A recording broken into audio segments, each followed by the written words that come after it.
Cybersecurity is a wide field including the protection of personal information and of technological systems and people using them. The goals of cybersecurity can be summarized using the acronym CIA. C stands for confidentiality, I for integrity, and A for availability of information. In other words, cybersecurity aims at assuring that information is exchanged to guarantee, first, confidentiality, so that information is accessible only to whom are authorized to access it. Second, integrity, so that any non-authorized change of information is denied.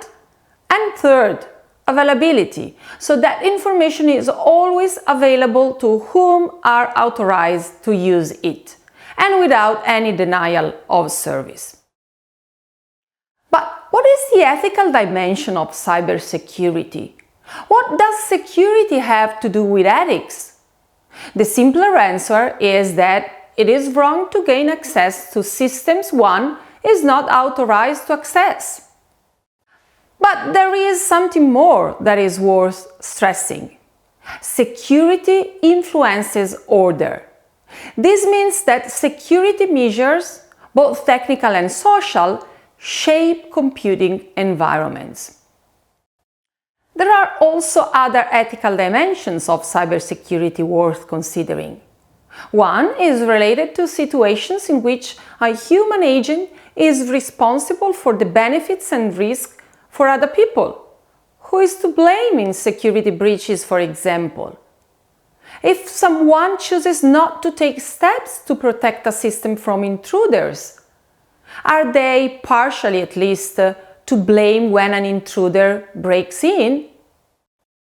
Another ethical dimension of cybersecurity is related to the problem of balancing different moral values, where not all of them can be promoted.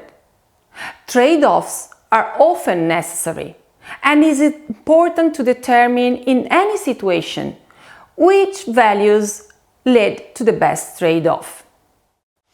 For example, a better solution in terms of integrity, such as the possibility for the system administrators to monitor all information, can raise risks in terms of confidentiality, because private information is exposed to individuals that do not have the right to access them.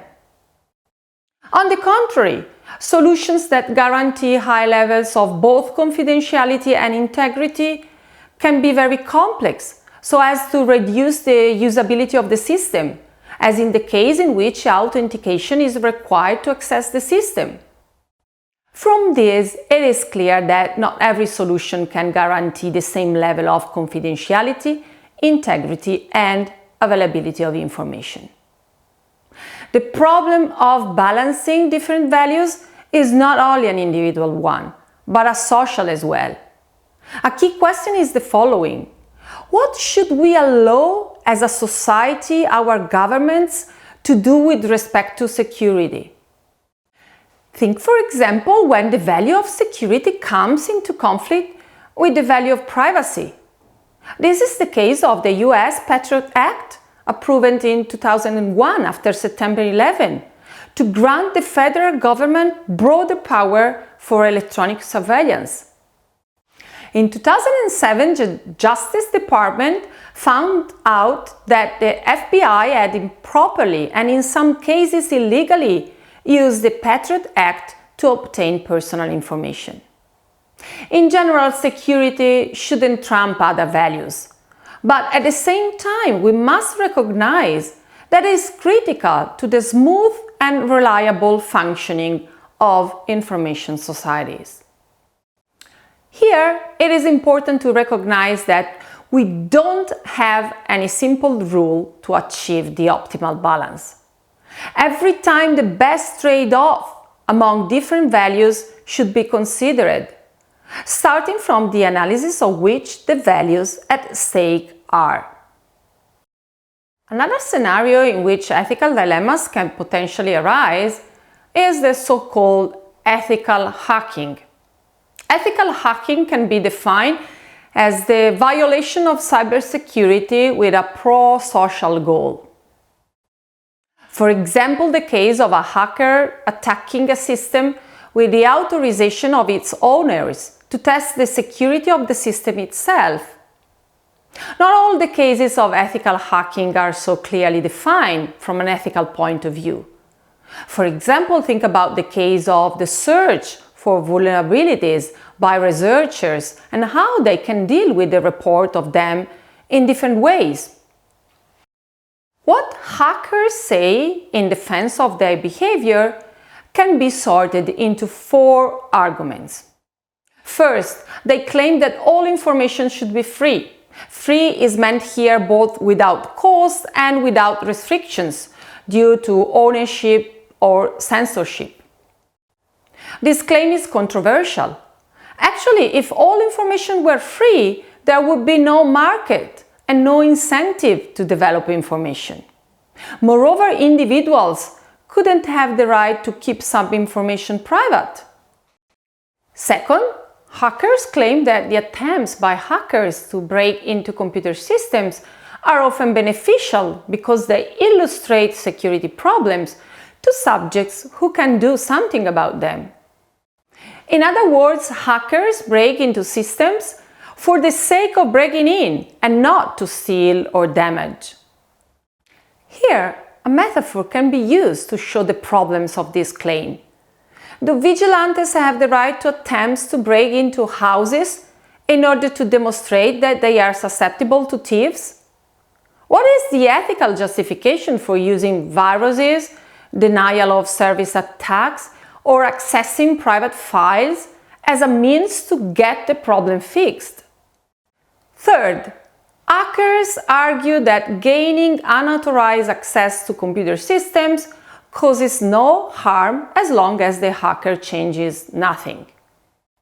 However, individuals can be harmed simply by the unauthorized entry that violates property rights and rights to privacy. Fourth, hackers claim they help to keep Big Brother at bay because they have the expertise to find out about illegal or immoral uses and abuses of IT. The argument is correct in suggesting that the public needs protection against abuses and inappropriate use of information. But whether hackers are the best form of protection seems another matter. Cybersecurity is also important in the specific case of AI. If we consider the document Ethics Guidelines for Trustworthy AI produced by the high-level expert group appointed by the European Commission, there are several principles that need to be discussed with respect to cybersecurity. Let's consider some of them. Let's start with the principle of prevention of harm, which is closer to the goals of cybersecurity. Any solution not protecting the well-being and rights of its users is not ethically appropriate. As we have seen, this principle should be achieved in a balanced way, not to compromise the usability of the system. Let's consider then the respect for human autonomy that can be violated, for example, in those cases of cyber warfare, where human capabilities in recognizing attacks can be de-skilled due to the increasing use of autonomous artificial systems. Let's see now the value of fairness. This can be violated when automatic decision systems are used to detect hacker attacks, as these systems can be subjected to errors and have bias embedded into them. Let's consider finally the principle of explicability that acquired importance after the advent of AI technologies based on machine learning techniques, producing results that are sometimes difficult to explain. A possible risk here is of having programs using these machine learning techniques so that a meaningful human control becomes impossible due to the lack of explicability. In conclusion, cybersecurity presents different ethical challenges, both in general and specifically in the case of AI technologies.